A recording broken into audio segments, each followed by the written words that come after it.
प्यारे विद्यार्थियों, आज का हमारा संस्कृत कार्यपत्रक है स्वावलंबनम, यानी अपने पर निर्भर रहना, यानी आत्मनिर्भर।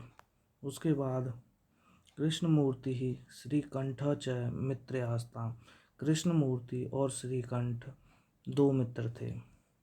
श्रीकंठस्य पिता, श्रीकंठ के पिता समृद्ध धनी आसीत थे।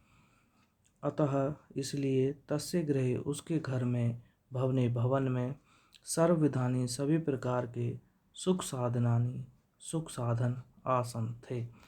उसके बाद तस्मिन् विशाले भवने, उसके विशाल भवन में, 40 स्तंभा खंबे आसन थे। उस विशाल भवन में 40 खंबे थे। उसके बाद तस्य, उसके 18 प्रकोष्ठेषु 18 कमरों में, 50 गवाक्षाः खिड़कियाँ, 44 द्वारानि द्वार यानी दरवाजे, 36 विद्युत व्यजनानि बिजली से चलने वाले पंखे आसन थे। उसके बाद आगे है तत्र, वहाँ 10 सेवकाः 10 नौकर निरंतर लगातार कार्यं कुर्वन्ति स्म, काम करते थे। परंतु कृष्णमूर्ति के माता पिता च, माता और पिता, निर्धनौ गरीब, कृषक दंपति किसान दंपति थे। तस्य गृहम्, उसका घर, आडंबर विहीनम बाहरी दिखावे के बिना, साधारण च और साधारण आसीत था। उसके बाद अधोलिखितानां प्रश्नानां उत्तराणि पूर्ण वाक्य न लिखत, नीचे लिखे गए प्रश्नों के उत्तर पूरे वाक्य के द्वारा लिखने हैं।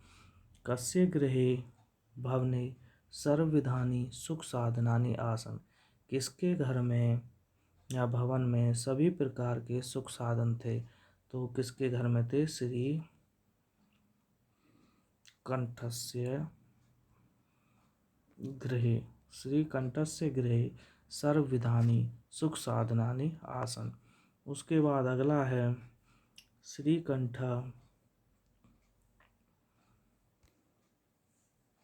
श्रीकंठस्य विशाले भवने कति स्तंभाः आसन। श्रीकंठ के विशाल भवन में कितने खंबे थे? तो इसके लिए लिखेंगे तस्मिन् विशाले भवने 40 स्तंभाः आसन। उस विशाल भवन में 40 खंबे थे। उसके बाद अगला है श्रीकंठस्य विशाले भवने कति व्यजनानि आसन। श्रीकंठ के विशाल भवन में कितने पंखे थे? तो इसके लिए लिखेंगे तस्य विशाले भवने, उसके विशाल भवन में 36 विद्युत व्यजनानि बिजली से चलने वाले पंखे आसन थे। उसके बाद अगला है कृष्णमूर्तेः माता पिता च कीदृशौ कृषक दंपति। तो कृष्णमूर्ति के माता पिता कैसे किसान दंपति थे? तो कृष्णमूर्तेः माता पिता च कैसे थे? निर्धनौ। इसके लिए लिखेंगे निर्धनौ। निर्धनौ का मतलब गरीब, कृषक दंपति। उसके बाद कृष्णमूर्तेः गृहम् कीदृशम् आसीत्। कृष्णमूर्ति का घर कैसा था?